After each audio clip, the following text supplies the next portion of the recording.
Okay, we've got the new console installed. It's the Yamaha MGP32X. It is a true 32 channel board. You can see all of these are snake channels on the stage. Currently you're using the pulpit, the lectern, and the piano mic, and you can see we've got those labeled right there. And then on down we've got the left choir, middle choir, right choir, back choir, lapel, and wireless. And so you've got a 16 channel snake, 16 inputs on the stage, and then we've got this for our headroom for what we want to add at any point. So everything is set as far as all of the settings and dynamics and everything, but we're going to go over how to make those adjustments in a second. Come over here to the main section in the old PV board. I think it was in the middle, but it's far to the right on this one. You can see we've got monitor level, assisted listening level, nursery level, and our main volume for the house all right there. We've got everything labeled that's pertinent. The each channel input, each output, the button here, instead of a mute button, it has an on button. On a Yamaha, it has to be activated, so that has to be lit up yellow for it to work, including the main. If I turn that off, we don't hear any sound in the house anymore. If I turn off an input, like these are turned off, you won't hear that input anymore. So you have to activate it with the yellow button. That's a Yamaha specific thing. Starting at the top, we've got our we've got a 26 decibel cut, which some of, like the wireless mics, were really hot, so we use the cut to get the level right. Just basically shaves off some of the signal coming in, signal strength. Right next to that is our phantom power. We've got it turned on for the pulpit and the lectern because those are condenser microphones. Anything else you don't need to use it unless it's a condenser microphone like those goosenecks or hanging mics or anything like that. And then just below that is our gain control, and we describe this as our like outside of your house, the water main. If you turn it up, it increases the water pressure to the entire house. So we've set those kind of where they need to be able to attain 0 on the slider. So you don't have to adjust those unless it's something drastically changes. Just below that is a 100 hertz frequency roll-off. This is for any vocal microphone that you don't want a lot of bass in. You can hit that button and it'll take off all of the bass frequencies so that everything doesn't sound muddy and boomy, and you can clear up those mics like that.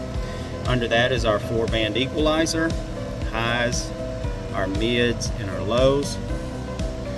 Under that is our auxiliaries, which we are not using. On the old board, the auxiliaries were being used to send audio to the assistive listening system, to the recording, all of that.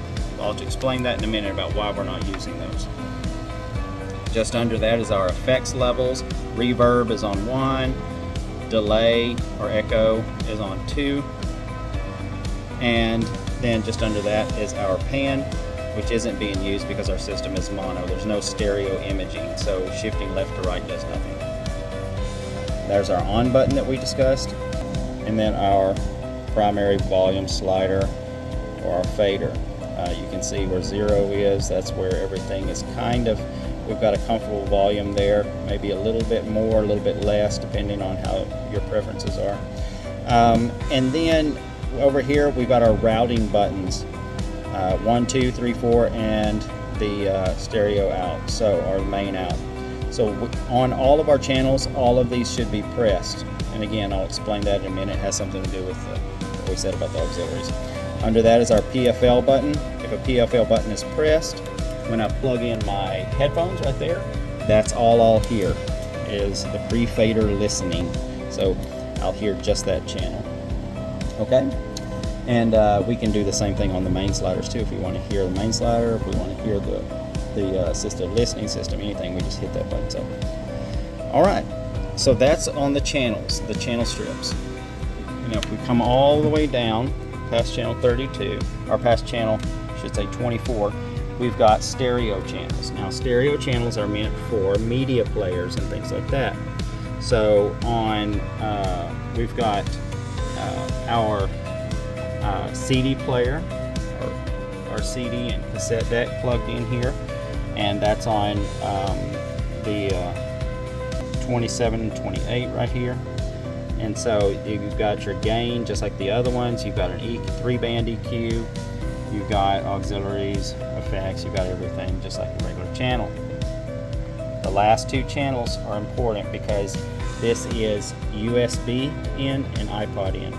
So the USB input, this board actually has a USB recorder and player built into it.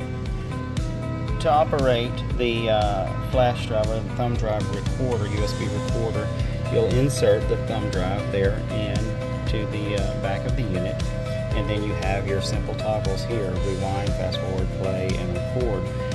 When you hit record, it will start recording. So we'll just do that, and it says that we're recording. To stop the recording, we will, you see it's counting now, takes it a minute to start. We'll hit record again, and we'll push OK to stop the recording. File closing, and now I can go back, let's say 1 to 3, and then so 2, 3, and then 3 files on there. And then when I push play, it's playing that file back. Okay. So, and then I push play again to stop it. So it's just that easy. Like I said, if there's any settings, hit the USB button right here. There's a record level. Hit it again, and you have all kinds of parameters there. Hit it again, it's back to the home screen. The iPod is another connection right here. It says iPod right here, so that's another USB connection where you can plug in an iPhone lightning cable or something like that and play it directly through this channel, the second channel, the last channel on the board. But the primary thing to remember is that we do not have the Denon CD USB recorder integrated at this moment because it's all built into the console, and so it records straight off the main slider. So there's that. And then when we get past all of the inputs there, we get into the main outputs. And like I said, we've got our monitor level, assisted listening level, and nursery level. Now all of these buttons come into play right here. This is 1, 2, 3, 4, and main. So if we come here, we can see that this is 1, 2, 3, 4, and then this is our main. So the routing buttons actually send the signal from that input to these outputs. So we want to make sure all these are pressed. If I disconnect 1 and 2, the monitor and assistive listening system will no longer get signal from that input, if that makes sense. There is a stereo slider on here. We want to leave those out because that's also a routing button. I can route it to here and then route it to here, and so we don't want to route it twice, so we want individual control of these. Okay, so then we've got our main volume right here. So we get most of our service call concerning analog boards. We get most of our service calls when we get there. It's a routing issue. There's a button pressed that shouldn't be pressed or something like that. So it's important that that's attended to. Okay. We did label everything and we talked about that. We got everything labeled. These are the other inputs, the spare inputs on the stage. And other than that, we can move on, I think, to our assisted listening system. Our assisted listening system is sitting over here where the old one was. This is a Listen Technologies. It's the LT803 transmitter. And then it's got the, I think it's probably ST3 or something like that, but they're the belt packs, and we'll go down and have a look at those really quick. Okay, we've got our belt packs here, and they are rechargeable, so your AA batteries aren't going to be needed anymore, and they are here charging up. You have a volume control right there on the front side, and on the top you have 2 sets of headphone inputs. And then you have your power button right there on the top. You can use your over-the-ear headphones, like Sony headphones if you want, or there is a mono earbud for people that don't want to wear the headband. They can just stick that in their ear and control their volume there. Of course, this kit includes a plaque, and we're not going to place that for you, but we're going to leave it here next to the receivers, so that you can decide if and when and where you want to display that plaque.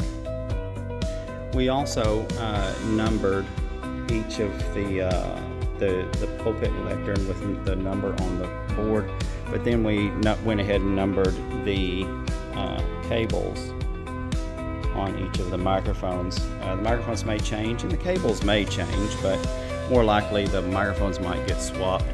But we wanted to make sure that you have a visual reference for the channel number that correlates to each one of these microphones. So all of the connectors on the cables have been labeled with the corresponding number on the board.